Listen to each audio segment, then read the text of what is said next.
అవుతుందని వాళ్ళ వెనకున్నటువంటి కిరణ్ గారు వాళ్ళ తదితర సిబ్బందిని ముందుకు తీసుకెళ్ళి ఆయన కళ నిజం చేస్తారు.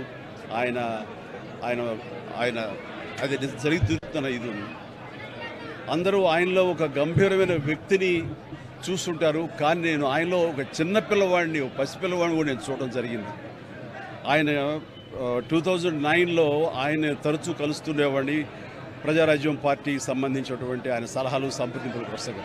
ఆ సమయంలో భోజనం అయిన తర్వాత నేను ఆయనకు ఒక పెన్ను, ఒక కార్టియర్ పెన్ను నేను ఆయనకి గిఫ్ట్గా ఇవ్వడం జరిగింది. ఎందుకంటే ఆయన పెన్నులు కలెక్ట్ చేస్తారు, ఆయన హాబీగా ఉంది అని తెలిసినప్పుడు ఆయనకు ఆ పెన్ను ఇచ్చినప్పుడు సుతారంగా వద్దు అంటారేమో అనుకున్నాను. కానీ చాలా ఆప్యాయంగా తీసుకుంటూ చిన్నపిల్లవాళ్ళగా ఆ పెన్ను చూసుకుంటూ ఒక చిన్నపిల్లవాడికి టాయ్ ఇస్తే ఎంత ఎగ్జైట్ అవుతారు, అంత ఎగ్జైట్ అవుతావు. వండర్ఫుల్ పెన్, చాలా బాగుంది చిరంజీవి గారు అని. మీకు అంత ఇష్టం అంటే, అయ్యో నాకు పెన్నులు కలెక్ట్ చేయడం చాలా ఇష్టం, రండి చూపిస్తానంటూ లోపలికి తీసుకువెళ్ళి ఇదే హౌస్లో ఆయన బీరువా తెరిచి ఆయన కలెక్ట్ చేసినటువంటి మంచి మంచి గొప్ప పెన్స్ అని చూపించి, ఇన్ని పెన్స్ ఏం చేసుకుంటారండి అంటే, అయ్యో ఇవి చాలా ఇష్టం అండి, నా మనసుకు ఏదైనా ఆలోచన తోచినప్పుడు ఒక్కొక్కసారి ఒక్కొక్క పెన్తో డైరీలో రాసుకుంటానన్నట్టు ఆయన రకరకాల ఇంకులతోటి, ఎరుపు, నలుపు, ఆకుపచ్చ, బ్లూ, ఎరుపు ఇలాంటి రంగులతోటి ఆయన కప్లెట్స్ లాగా ఆయన ఆలోచనల్ని అక్షర రూపంలో ఆ డైరీలో రాసుకోవడం చూసిన తర్వాత ఆయన నిరంతరం ఈ సొసైటీకి ఏం చేయాలి, నెక్స్ట్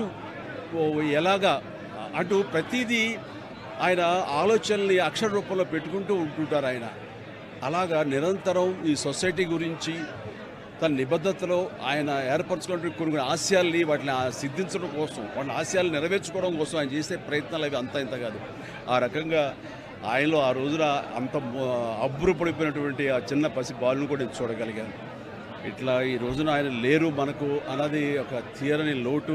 ఇది ఆయనకి, ఆయన కుటుంబానికే కాదు, యావత్ తెలుగు జాతికే ఒక పెద్దని కోల్పోయారు, ఒక గొప్ప వ్యక్తిని కోల్పోయారు, ఒక మహాశక్తిని కోల్పోయాం మనందరం. ఈ సందర్భంగా ఆయన ఎక్కడున్నా సరే ఆ స్వర్గంలో ఉంటారు, మన దరిదాపులోనే ఉంటారు, మన దగ్గరే ఉంటారు, మనకు తోడుగా ఉంటారు. ఆయన ఆత్మకు శాంతి చేకూరాలని వాళ్ళ కుటుంబ సభ్యులకి, వారి సిబ్బందికి, వాళ్ళ అనుయాయులకి, ప్రతి ఒక్కరికి నా యొక్క ప్రగాఢ సానుభూతిని తెలియజేస్తున్నాను.